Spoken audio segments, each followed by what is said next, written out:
할렐루야, 사랑하는 성도 여러분, 안녕하세요. 오늘 하루의 삶 가운데도 하나님의 은혜가 여러분들과 함께 하시기를 예수 그리스도 이름으로 축복합니다. 오늘 갈릴리의 예수님의 발자취를 더듬어 보는 시간, 오늘은 막달라 편입니다. 본문 말씀을 한번 같이 읽어보겠습니다. 하박국 3장 17절부터 18절까지 말씀인데요. 같이 읽어보겠습니다.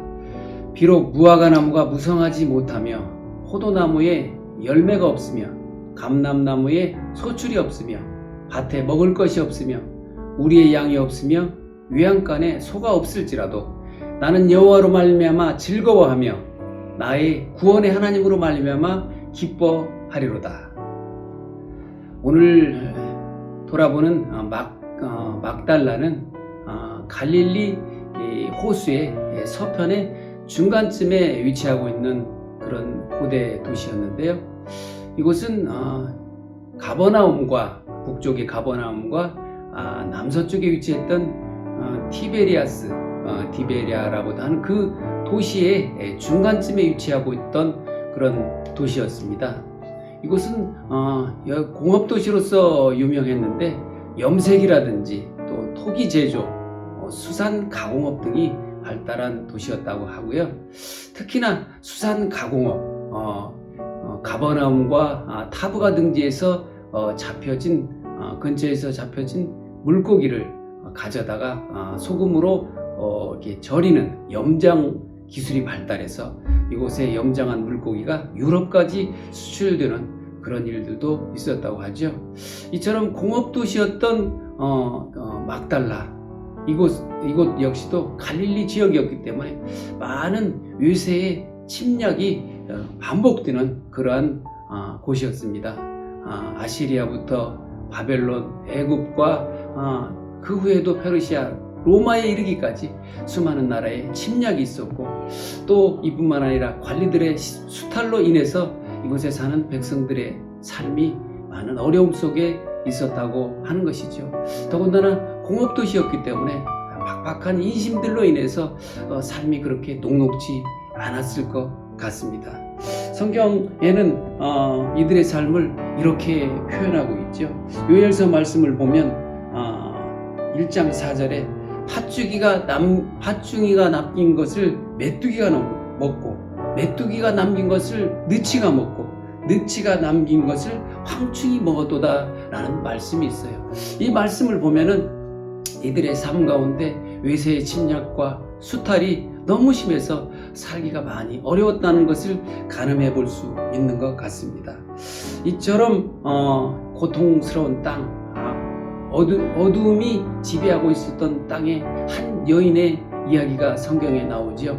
막달라 마리아의 이야기입니다.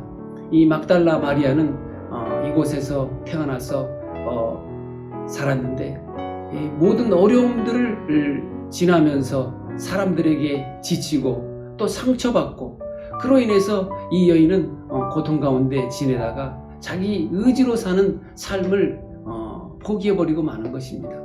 그래서 그때 7 귀신이 이 여인을 지배하는 삶을 살아가게 되었죠. 이제는 귀신에 의해서 움직임을 당하는, 귀신의 뜻대로 움직이는 그런 고통스러운 삶을 살 수밖에 없게 되었습니다. 자기 스스로는 그 삶에서 벗어날 수 없는 그런 삶을 살아가던 여인, 그 여인에게 메시아 예수 그리스도께서 찾아오셨습니다. 그리고 예수님께서는 그 여인의 삶을 휘어잡고 있던 7 귀신을 쫓아주셨습니다. 그녀에게는 새로운 광명이 찾아왔습니다. 지금까지 소망이 없던 그녀에게는 새로운 소망과 기쁨이 그녀를 지배하게 되었습니다. 그녀는 가산을 팔아서 예수 그리스도의 복음 사역에 동역하는 동역자가 되었죠. 뿐만 아니라 모든 섬김의 자리에 함께 있었습니다. 그리고 예수님께서 그 고통스러운 십자가 순환의 일을 감당하실 때 모든 제자들은 위험함을 무릅쓰고 있지 못하고 자신의 생명을 위하여 다 도망가지만은 그 자리에 목숨을 걸고 순환의 자리를 지켰던 여인, 그 여인이 막달라 마리아라고 하는 것입니다.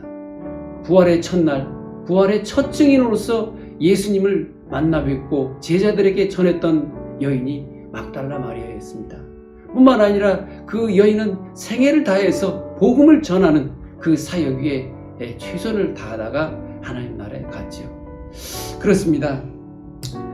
막달라는 고난 너머에 고난이 있는 땅이었습니다.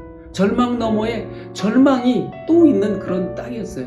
정말 빛이 없는 것 같은, 소망이 없는 것 같은 그런 땅 위에 예수 그리스도께서 찾아오셨고 그 여인을 어둠 가운데서 건져주시고 구원해 주셨던 것이죠. 예수 그리스도께서는 동일하게 막달라와 같은 땅 위에 살아간 우리에게 구원으로서 그렇게 찾아오신다고 하는 것을 우리는 다시 한번 기억했으면 하는 것입니다.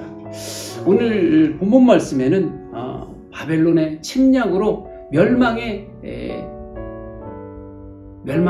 위기에 빠진, 그로 인해서 절망에 빠진 그런 유대의 이야기를 기록하고 있습니다. 본문 말씀을 한번 같이 다시 읽어보겠습니다. 하박국 3장 17절에서 18절 말씀.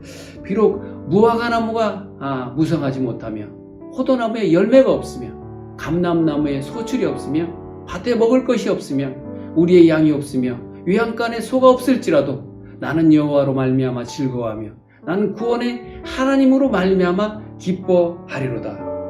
무화과나무에 무화과가 없고 포도나무에 열매가 없고 감람나무에 소출이 없고 밭에 먹을 것이 없고 우리의 양이 없고 외양간에 소가 없다.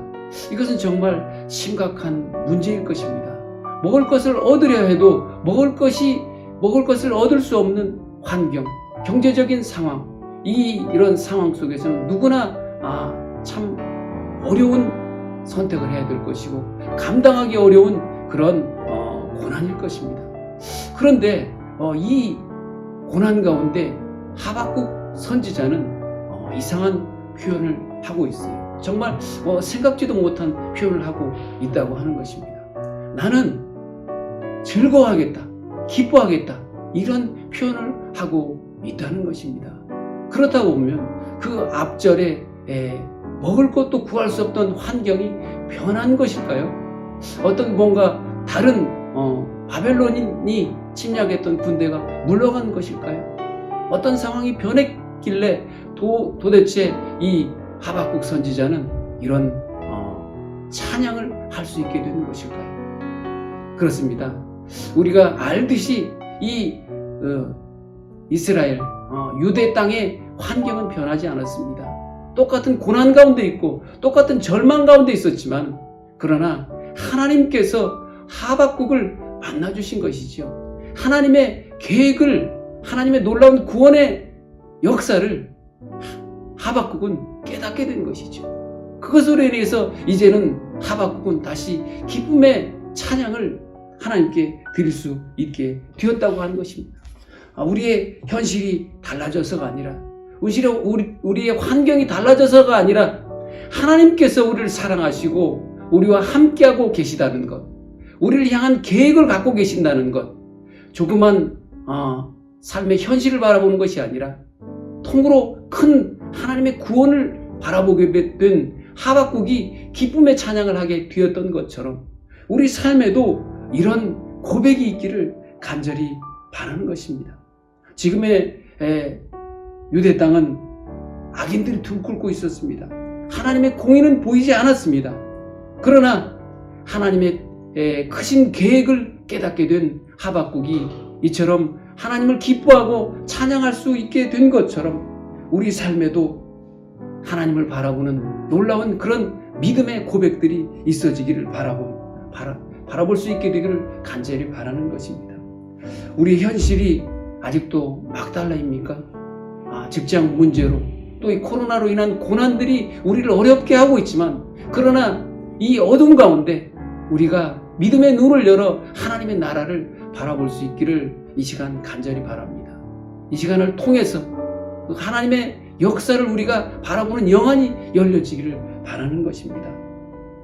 우리에겐 고난이 여전히 있지만 그러나 우리에게는 우리의 구원을 이루실 하나님이 계시다는 것, 이것을 오늘 이 아침에 우리가 깨닫는 시간이 되기를 바랍니다. 사랑하는 성도 여러분, 우리 삶 가운데 구원의 하나님을 기대하고 또한 구원의 하나님을 바라보시는 우리의 하루하루가 되기를, 그래서 일주일 동안도 승리하시는 우리 성도님들 한 분 한 분이 되시기를 예수 그리스도 이름으로 간절히 축원합니다.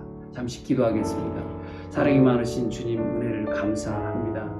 아버지, 오늘 하루도 우리가 어려운 삶을 또 헤쳐나가야 할 터인데 아버지, 여러 가지 경영하는 사업들과 또한 하는 모든 일들 가운데 하나님의 은혜가 함께 하심으로 아버지, 하나님의 놀라운 계획을 바라보고 우리에게 주어진 일들 가운데 하나님의 은혜를 경험하는 하루가 되게 주님 인도해 주옵소서. 예수 그리스도 이름으로 기도하옵나이다. 아멘.